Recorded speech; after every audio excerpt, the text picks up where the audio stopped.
So I'd like to talk to you today about the latest offering from laserupgrades.com. It's Black-n-Blue3. This brings us Wi-Fi and SD capability to our laser machines, which is very nice. It's a very modular design. It uses an ESP32, a very nice, very robust and reliable interface chip for USB to UART, and uses a micro USB connection.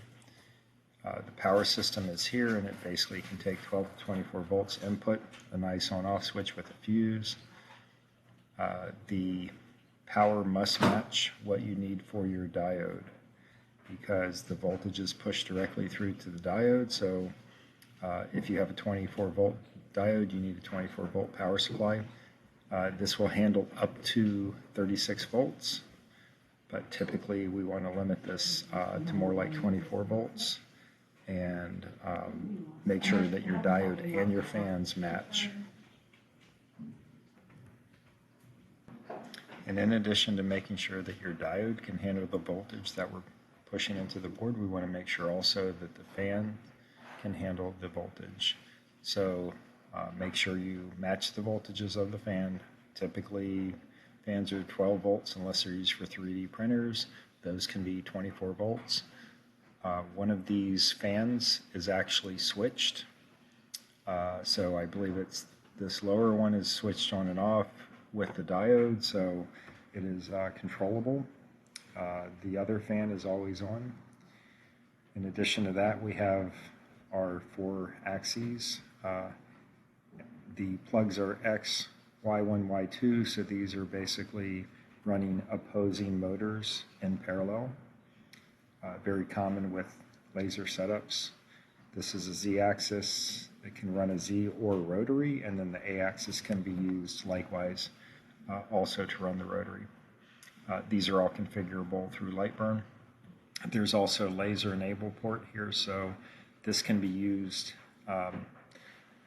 basically to trigger a relay or anything like that. It is 5 volts, as is the mist signal that also comes out in this connection.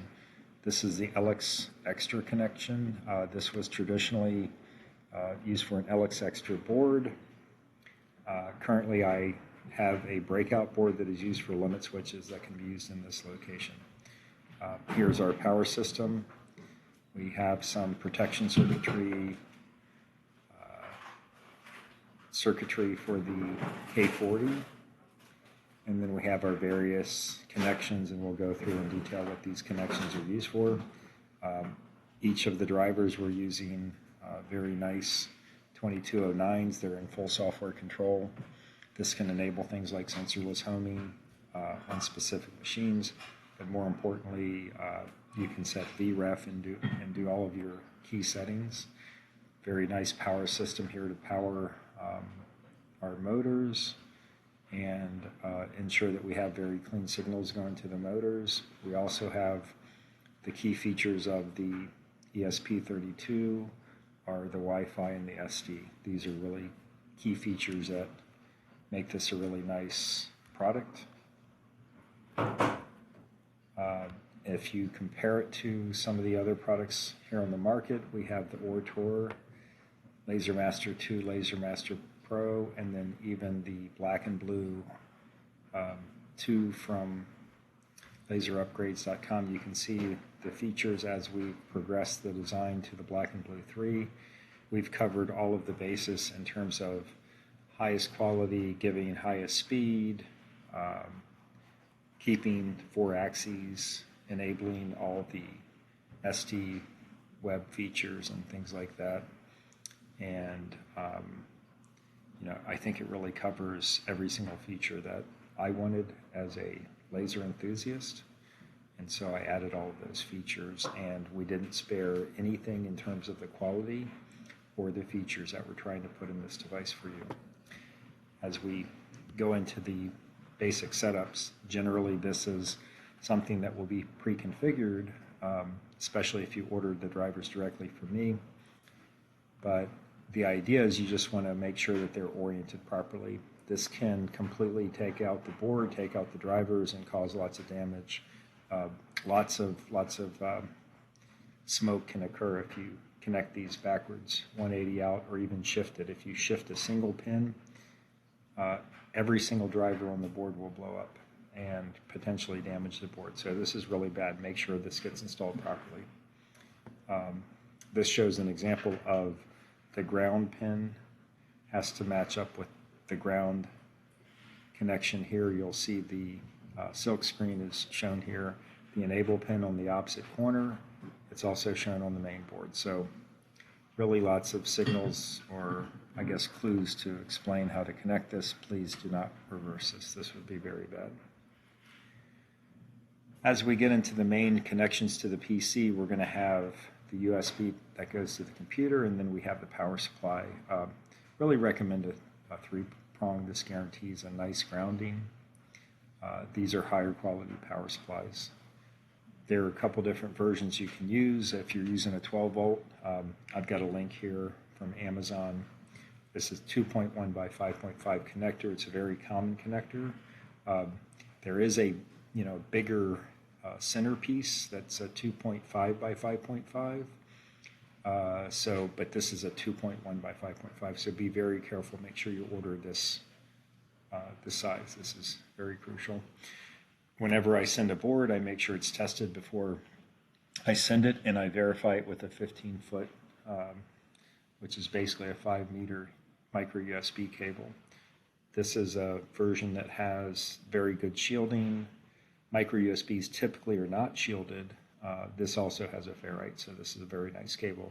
I highly recommend you get a good cable. It solves a lot of problems proactively.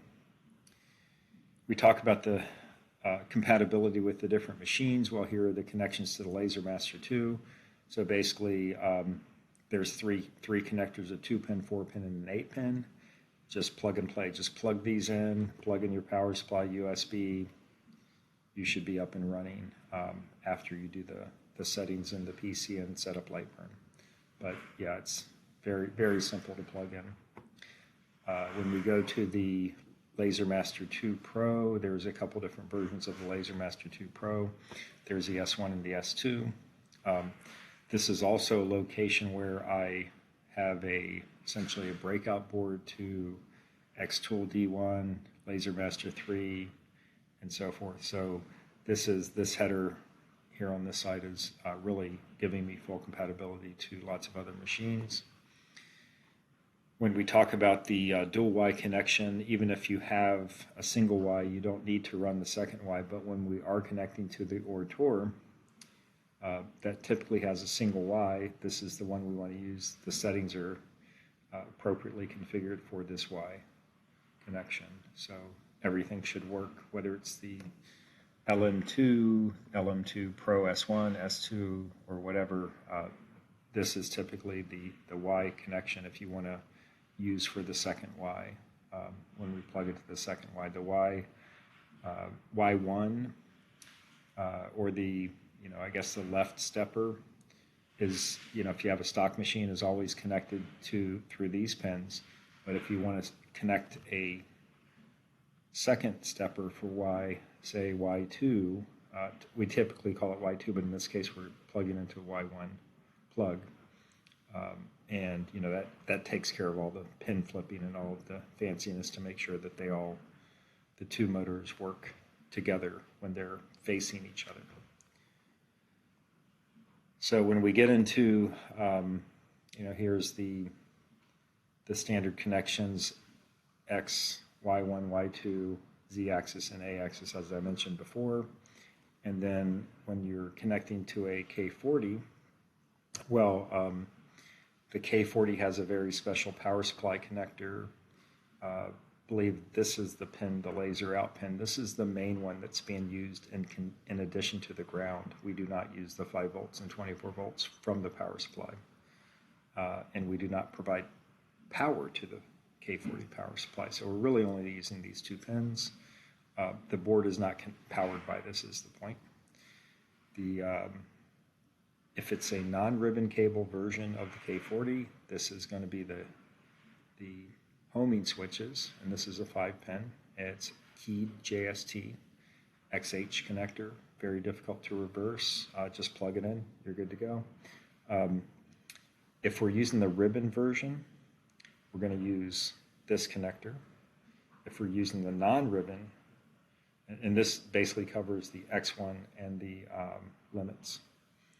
And so both versions, the non-ribbon and the ribbon, will use this Y connector, and then the non-ribbon version will use this X connector.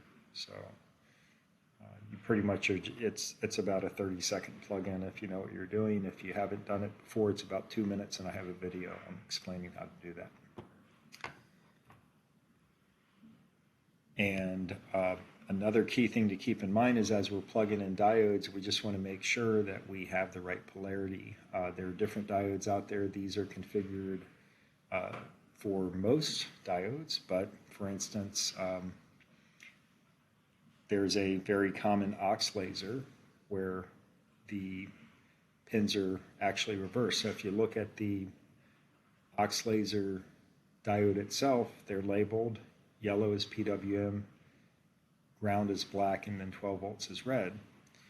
And then if you look at the signals as they're labeled on the board, it should be voltage in, ground, then PWM. Well, in this case, this means we want really the yellow for the PWM. This is the yellow here for PWM on the laser itself. So this connector is reversed. So these pins have to be pushed out. There's lots of YouTube videos explaining how to do that. And then once you reverse them, the connector should now look like this. And then we can plug it in.